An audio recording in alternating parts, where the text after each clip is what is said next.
Καλή σας μέρα. Χαίρετε. Καλώς ορίσατε στο μάθημα 56. Σήμερα θα ξαναθυμηθούμε ιδέες που ήδη έχουμε κοιτάξει από μια άλλη οπτική γωνία όμως και θα συνειδητοποιήσουμε ότι όλα είναι ένα, αλλά ταυτόχρονα ότι μπορούμε να αλλάξουμε τον κόσμο αν αλλάξουμε τον τρόπο που βλέπουμε τον εαυτό μας πρώτα απ' όλα και ύστερα τον κόσμο. Ας δούμε λοιπόν τι μας προτείνει το σημερινό μάθημα. Μας αποκαλύπτει ότι οι επιθετικές μου σκέψεις επιτίθενται στην ατρωσία μου. Ωραία λέξη ατρωσία, είμαστε άτρωτοι λοιπόν. Πώς μπορώ να γνωρίζω ποιος είμαι όταν βλέπω τον εαυτό μου κάτω από συνεχή επίθεση? Πόνος, αρρώστια, πανδημίες, απώλειες, γυρατιά και θάνατος φαίνονται να με απειλούν. Όλες μου οι ελπίδες, οι επιθυμίες και τα σχέδια φαίνονται να είναι στο έλεος ενός κόσμου που δεν μπορώ να ελέγξω. Όμως η τέλεια ασφάλεια και η απόλυτη ευτυχία είναι η κληρονομιά μου. Έχω προσπαθήσει να απορρίψω την κληρονομιά μου σαν αντάλλαγμα για τον κόσμο που βλέπω. Αλλά ο Θεός έχει φυλάξει την κληρονομιά μου για μένα. Οι πραγματικές σκέψεις θα με διδάξουν τι είναι. Πώς το κάνω όμως και βλέπω έναν τέτοιο κόσμο? Ας δούμε μια εικόνα. Μας λέει εδώ συνέχεια όμως ότι φαίνονται, Ιουλία μου, φαίνονται ότι Ναι, είναι έτσι. Ναι, φαίνονται να με απειλούν, φαίνονται να φαίνομαι να είμαι στο έλεος ενός κόσμου. Γιατί λέει όμως φαίνομαι? Λέει φαίνομαι γιατί δεν είναι αληθινό προφανώς. Ακριβώς. Φαίνονται τα πράγματα ότι είναι έτσι. Φαίνονται αλλά δεν είναι. Πώς φαίνονται όμως, πώς τα καταφέρνω και φαίνονται? Αυτό θα δούμε τώρα. Μία φράση από προηγούμενο μάθημα μας έλεγε ότι θα είχε επιδράσεις μέσα από σένα, πρέπει επίσης να έχει επιδράσεις πάνω σε σένα. Είναι αυτός ο νόμος που τελικά θα σε σώσει. Πώς το εξηγούμε εδώ στις εικόνες? Ας πούμε ότι ο νους μας είναι αυτός ο κουβάς με λευκό χρώμα. Όταν όμως προσθέσουμε μαύρες σκέψεις, τότε το λευκό γίνεται γκρίζο και έτσι χρωματίζει ένα γκρίζο κόσμο. Άρα οι σκέψεις μου είναι που δίνουν την απόχρωση, το πρόσημο και την κατάσταση, το επίθετο στον κόσμο. Δηλαδή θα λέγαμε, Ιουλία, ότι το πρόβλημα είναι κυριολεκτικά ο τρόπος που σκέφτομαι. Το περιεχόμενο του νου μου που είναι οι συγκεκριμένες σκέψεις. Γιατί βλέποντας αυτές τις σκέψεις που φτιάχνω εγώ, βλέπω τελικά ένα γκρίζο κόσμο. Ακριβώς. Αλλά είναι γκρίζος ο κόσμος ή εμείς τον κάνουμε? Προφανώς τον κάνουμε εμείς. Από ό,τι φαίνεται, ο κόσμος δεν ξέρουμε καν τι είναι, αφού δεν ξέρουμε ούτε τι είμαστε εμείς. Για να δούμε όμως. Αν δεν ξέρουμε όμως, δεν θα θέλαμε να δούμε? Θα θέλαμε. Πάνω απ' όλα λοιπόν θέλω να δω. Αναγνωρίζοντας ότι αυτό που βλέπω καθρεφτίζει αυτό που νομίζω ότι είμαι, συνειδητοποιώ ότι η όραση είναι η μεγαλύτερη μου ανάγκη. Η όραση να δω τα πράγματα δηλαδή. Πώς είναι. Ο κόσμος που βλέπω επιβεβαιώνει τη γεμάτη φόβο εικόνα του εαυτού μου που εγώ έχω φτιάξει. Αν θα ήθελα να θυμηθώ ποιος είμαι, είναι πολύ σημαντικό να απορρίψω αυτή την εικόνα του εαυτού μου. Καθώς αυτή η εικόνα αντικαθίσταται από την αλήθεια, είναι σίγουρο ότι η όραση θα μου δοθεί. Και με αυτή την όραση θα κοιτάξω τον κόσμο και τον εαυτό μου με καλοσύνη και αγάπη. Όχι δηλαδή σαν απειλή και επιθετικά. Αυτό εννοεί εδώ ότι θα το δω. Και κάτι άλλο που είναι πολύ σημαντικό που μας λέει εδώ είναι ότι δεν θα το κάνουμε μόνοι μας. Η αλήθεια θα αντικαταστήσει τις σκέψεις, την ιδέα που έχω για τον εαυτό μου. Θα έρθει λοιπόν κάτι από τον ορθό νου και θα αντικαταστήσει αυτό που εγώ έχω φτιάξει. Δεν θα το κάνω όμως εγώ, Θα το κάνει κάτι άλλο, ο οδηγός μέσα μου, το Άγιο Πνεύμα.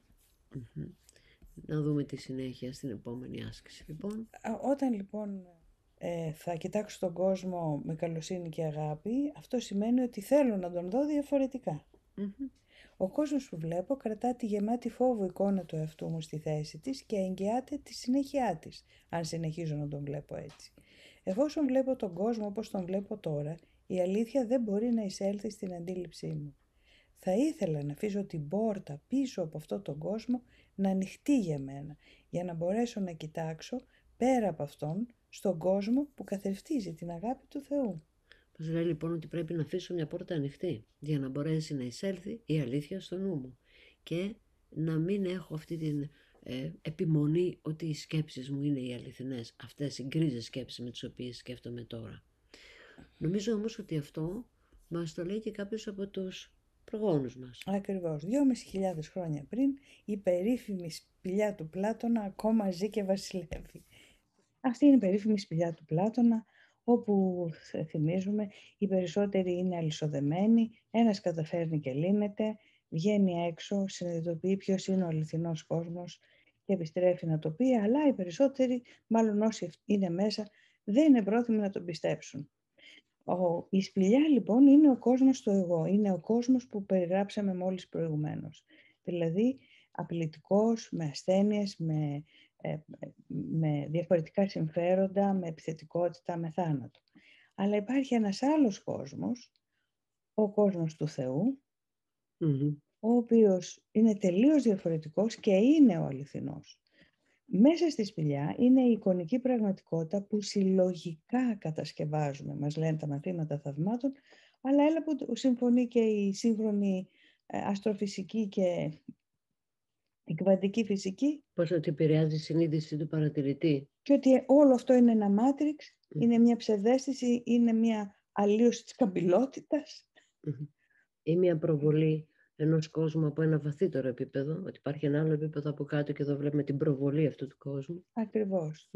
Άρα, όταν τα μαθήματα θαυμάτων επιμένουν και μας λένε θέλω να δω τα πράγματα διαφορετικά, στην πραγματικότητα μας καλούν να δούμε μέσα από τα μάτια μιας ενόρασης που έχουμε τη δυνατότητα να αξιοποιήσουμε και είναι στον ορθό νου μέσα. Για να γίνει αυτό πρέπει να καταλάβω ότι είμαι ανασφαλής εδώ, ό,τι και να κάνω, όσα και να έχω, αυτή η ανασφάλεια δεν θα αλλάξει. Δεν θα αλλάξει το ότι δεν είμαι ικανοποιημένη, δεν νιώθω πληρότητα και αυτό που είμαι δεν με ικανοποιεί τελικά. Και επιπλέον χρειάζεται υπεράσπιση, οπότε 24 ώρες το 24ωρο είμαι σε μια κατάσταση μόνιμης άμυνας, αν όχι και επίθεσης. Υπάρχει ένα κεφάλαιο λοιπόν στη θεωρία των θαυμάτων, το κεφάλαιο 11, στο υποκεφάλαιο 4, με τον ωραίο τίτλο «Η λυτρωτική αφύπνιση», που μας εξηγεί ακριβώς γιατί αντιλαμβανόμαστε αυτά που αντιλαμβανόμαστε, γιατί ερμηνεύουμε τα πράγματα όπως τα ερμηνεύουμε. Εκεί μας λέει το εξής, ότι όλα ξεκινάνε από την πίστη μας. Υπάρχει μία προηλημμένη απόφαση για το τι θέλω να βλέπω. Βάσει των πιστεύω μου και των πεποιθήσεών μου. Η αντίληψη που ερμηνεύει ακολουθεί αυτά τα πιστεύω. Η αντίληψή μου για το τι πιστεύω, για το τι βλέπω έξω, για το πώς ερμηνεύω τον κόσμο, εξαρτάται από το τι πιστεύω. Άρα το τι πιστεύω έχει προηγηθεί. Υπάρχει λοιπόν μια προηλημμένη απόφαση. Αυτό είναι σε κατάσταση ύπνου. Δηλαδή είμαστε σε κατάσταση ύπνου και δεν το γνωρίζουμε. Αν όμως κάτσω στις περιπτώσεις που θέλω να εξετάσω, κάποια περίπτωση ταραχής ή ακόμα και χαράς, και πάω πίσω θα δω ότι υπάρχει μέσα μου μια προηλημμένη απόφαση για αυτό το οποίο έχω αντιληφθεί. Αυτές οι προηλημμένες αποφάσεις πρέπει να έρθουν στην επίγνωσή μου και να θελήσω να αλλάξω. Γιατί η όραση δεν είναι οι ερμηνείες, είναι η προηλημμένη απόφαση που έχω μέσα μου. Προβάλλεται στις ερμηνείες και αυτό ονομάζεται όραση. Η εικονοποίηση. Ερώτηση. Έστω ότι έχω μία δύσκολη σχέση με κάποιο πρόσωπο. Συχνά μας γράφουν εδώ οι φίλες, οι φίλοι, με τη μητέρα. Είναι ένα από τα κλασικά θέματα. Ας πούμε λοιπόν ότι αυτή η μητέρα ήταν επικριτική και απαξιωτική και βίαιη ενδεχομένως. Άρα έχω σχηματίσει ήδη μια εικόνα για αυτή μέσα στο νου μου. Αυτή η εικόνα λοιπόν είναι η προηλημμένη μου απόφαση κάθε φορά που την ξανασυναντώ. Ναι, ακριβώς. Κάθε φορά που την ξανασυναντώ και ακόμα και αν κάνει προσπάθειες η μητέρα για αλλαγή, δυστυχώς πέφτουν πάνω στα βράχια της δικιάς μου πεποίθησης ότι αυτή είναι έτσι όπως την έχω δει. Και γιατί έχω βγάλει αυτή την απόφαση ότι είναι έτσι, γιατί έχω μέσα μου επίσης μια άλλη προηλημμένη απόφαση, το αρχέτυπο της μητέρας. Και καθώς τη συγκρίνω και βρίσκω διαφορές. Ότι θα έπρεπε η μητέρα να είναι ο Θεός επί της γης, ας πούμε. Ακριβώς, και δεν τη βλέπω να είναι ο Θεός επί της γης, υποχρεωτικά υφίσταται την κριτική μου, είτε λεκτική, είτε άρρητη, εν πάση περιπτώσει. Και εμείς ως γονείς υφιστάμεθα τα ίδια, λοιπόν, στα μάτια των παιδιών μας. Βέβαια, τελείως. Όπως και τα παιδιά. Χάλια δηλαδή κατάσταση. Είναι μια αδιέξοδη κατάσταση, η οποία κάνει συνεχώς loop και ζούμε ξανά και ξανά επί χρόνια το ίδιο πράγμα. Και πρέπει να ξυπνήσουμε και τώρα μαθαίνουμε ότι υπάρχει έξοδος. Αν δεν το ξέραμε, να μείνουμε μέσα να βράζουμε. Αλλά τώρα δεν έχουμε λόγους. Μπορούμε να βγούμε. Ναι. Ας δούμε λοιπόν τι λέει παρακάτω το σημερινό μάθημα για να μας εμπνεύσει προς αυτήν την κατεύθυνση. Μας λέει λοιπόν για μια ενότητα μας μιλάει. Ο Θεός υπάρχει στο κάθε τι που βλέπω. Πίσω από κάθε εικόνα που έχω φτιάξει, η αλήθεια παραμένει αμετάβλητη. Πίσω από κάθε πέπλο με το οποίο έχω καλύψει το πρόσωπο της αγάπης, το φως της παραμένει λαμπρό. Πέρα από όλες τις παράλογες επιθυμίες μου, υπάρχει η θέλησή μου ενωμένη με το θέλημα του πατέρα μου. Ο Θεός συνεχίζει να υπάρχει παντού και σε όλα τα πράγματα για πάντα. Και εμείς που είμαστε μέρος Του, θα κοιτάξουμε κάποια στιγμή πέρα από όλα τα φαινόμενα και θα αναγνωρίσουμε την αλήθεια που υπάρχει πέρα από όλα αυτά. Δηλαδή κάποια στιγμή θα καταφέρω να δω ακόμα και τη βίαιη μητέρα σαν έκφραση μιας αγάπης η οποία έχει ξεχάσει τον εαυτό της, αλλά θα μπορέσω εγώ να το θυμηθώ για μένα και να θυμηθώ την ουσία της πέρα από τη συμπεριφορά και τα φαινόμενα. Ναι, αλλά εφόσον πρώτα αλλάξω γνώμη για μένα και ζητήσω βοήθεια γι' αυτό, δεν μπορώ να το κάνω αυτό μόνη μου. Είναι αδύνατο να το κάνω για την ακρίβεια. Διότι υπάρχει μέσα η ταυτότητά μου που είναι το εγώ, δεν θα με αφήσει, δεν θα το επιτρέψει να γίνει αυτό. Είναι τόσο αγκυροβολημένα μέσα μου αυτά τα πιστεύω για το τι είναι σωστό και τι είναι λάθος, που δεν γίνεται να το κάνω. Αλλά αν ζητήσω βοήθεια, θα δω τον άλλον διαφορετικά. Θα δω ότι η έκφραση, όπως είπες, αυτό που βλέπω είναι η έκφραση ενός άλλου επίπεδου μέσα της για να φτάσει να γίνει έτσι, γιατί δεν γεννήθηκε έτσι. Δεν ήταν εξ αρχής έτσι. Όταν ήταν 6 χρονών η μητέρα μου, δεν ήταν έτσι. Ο Θεός υπάρχει στο κάθε τι που βλέπω, μας λέει το μάθημα 30, επειδή ο Θεός υπάρχει στο νου μου. Στον ίδιο το νου, πίσω από όλες τις παράλογες σκέψεις του διαχωρισμού και της επίθεσης, είναι η γνώση ότι όλα είναι ένα για πάντα. Δεν έχω χάσει τη γνώση του ποιος είμαι, επειδή την έχω ξεχάσει. Την έχω ξεχάσει. Έχει φυλαχτεί για μένα στο νου του Θεού, ο οποίος δεν έχει εγκαταλείψει τις σκέψεις του. Και εγώ που είμαι μεταξύ αυτών, είμαι ένα με αυτές και ένα με εκείνον. Θυμηθείτε ότι έχουμε πει ότι είμαστε οι σκέψεις στο νου του Θεού. Και αυτές οι ιδέες των θαυμάτων απηχούν μέσα στους αιώνες με όσους ανθρώπους, σε όσους ανθρώπους στοχάστηκαν ουσιαστικά. Και ειδού ο Ηράκλειτος. Εν πάντα είναι, εκ πάντων εν, εξ ενός τα πάντα. Όλοι όσοι στοχάστηκαν αυθεντικά και πήγαν στην ουσία, ανακάλυψαν την ίδια κοινή αλήθεια. Έρχονται λοιπόν τα μαθήματα θαυμάτων σαν μια συγκροτημένη μέθοδος να μας ξαναθυμίσουν αυτή την αλήθεια μέσα από τις 365 ασκήσεις μία-μία που τη μοιραζόμαστε κάθε μέρα και μέσα από τη θεωρία που είναι 31 κεφάλαια και που τώρα πια αφού έχουμε προχωρήσει μέχρι σε αυτό το σημείο μπορείτε να αρχίσετε να μπαίνετε στην ιστοσελίδα μας ή και στο βιβλίο αν το έχετε και να αρχίσετε σιγά σιγά, χωρίς βιασύνη, χωρίς μια διάθεση να το καταπιώ, αλλά να το αφομοιώσω, να διαβάζετε τη θεωρία. Έτσι θα έρχονται οι ασκήσεις και θα σας είναι πιο κατανοητές. Θα κάνουμε λοιπόν μια επανάληψη του τι είπαμε σήμερα. Με ποιες ιδέες ασχοληθήκαμε. Ένα λεπτάκι όμως, γιατί υπάρχει μια ερώτηση. Οι πεποιθήσεις μας είναι οι προηλημμένες αποφάσεις μας. Ναι, ακριβώς. Οι πεποιθήσεις μας είναι οι προηλημμένες αποφάσεις μας και δεν είμαστε συνειδητοί ότι έχουμε προαποφασίσει για τα πράγματα. Σκεφτείτε όταν πρωτοείδατε έναν άνθρωπο. Είχαμε και έχουμε μια θέση. Αν είναι υψηλός, αν είναι κοντός, αν είναι μελαχρινός, αν είναι ξανθός, έχουμε θέση. Αν μας αρέσουν οι μελαχρινοί ή οι ξανθοί, υπάρχει ήδη προηλημμένη απόφαση. Για όλα όμως. Το ίδιο και για τον εαυτό μας. Είναι τόσο στενόμυαλο, όπως το λέει μέσα, και τόσο περιοριστικό που δεν είναι άξιο ενός νου σαν τον δικό μας. Ερώτηση. Εάν λοιπόν συναντήσω κάποιον άνθρωπο ή ένα αντικείμενο ή τον κόσμο γενικά, χωρίς προηλημμένη απόφαση, δεν είμαι σε θέση να καταλάβω τι βλέπω. Αφού δεν έχω κανένα στοιχείο για αναγνώρισης.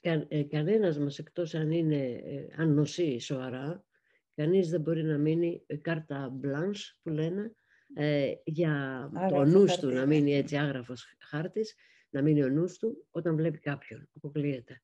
Όσο και αν το προσπαθήσει.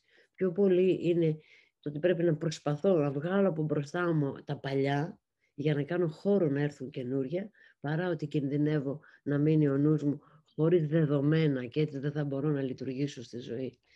Όμως μπορώ να πω, αυτό που μας λέει το μάθημα, θέλω αυτό να το δω διαφορετικά. Δίδαξε με πώς να δω αυτόν τον άνθρωπο. αυτό το πράγμα, αυτή την κατάσταση. Θέλω να το δω διαφορετικά. Πρέπει να γίνει εξαρτημένο αντανακλαστικό για να ξεκολλήσουμε από τις προηλημμένες αποφάσεις, εφόσον έχω καταλάβει ότι τις έχω. Δηλαδή, το να αποφασίσω, έστω ότι τις κατάλαβα και έστω ότι αποφασίζω ότι τώρα δεν τις θέλω. Για την επόμενη μία ώρα θέλω να δω ένα κόσμο καινούριο.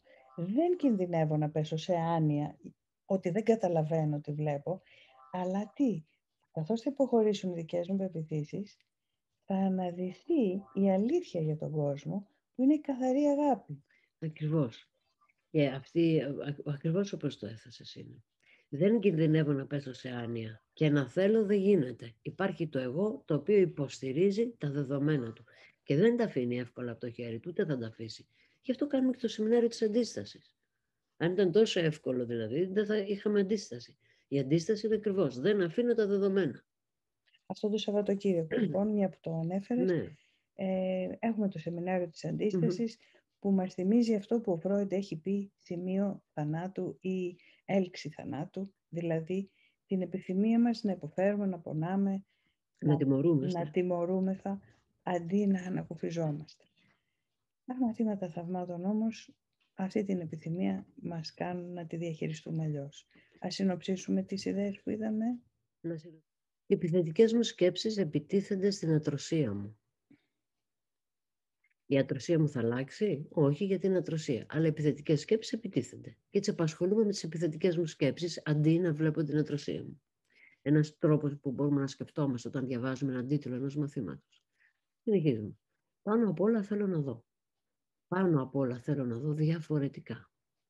Ο Θεός υπάρχει στο κάθε τι που βλέπω. Ο Θεός υπάρχει στο κάθε τι που βλέπω επειδή ο Θεός υπάρχει στο νου μου. Αυτές είναι οι ιδέες πάνω στις οποίες θα εξασκηθούμε σήμερα. Διαλέξτε όποια σας εμπνέει περισσότερο για συντροφιά, αλλά όλες επισκεφτείτε τις ξανά πριν κοιμηθείτε απόψε. Μετά από όλα αυτά λοιπόν, τα όμορφα πράγματα που είπαμε σήμερα, στοχαστείτε πάνω σε αυτά, εξασκηθείτε πάνω σε αυτά. Και περάστε μια ημέρα γεμάτη.